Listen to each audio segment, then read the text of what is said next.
How to reset your iPhone settings to default and clear all your data.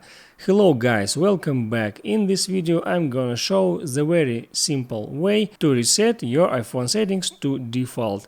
So first I open up Settings, next General, and here I scroll down at the bottom. I need to use this option, transfer or reset iPhone. I just tap on it, and here I need reset all content and settings option. Just tap on it. This feature will erase this iPhone. It will clear all your apps and data, Apple ID and Apple Wallet. So to erase this phone, I need to tap on continue, and here I need to enter my passcode.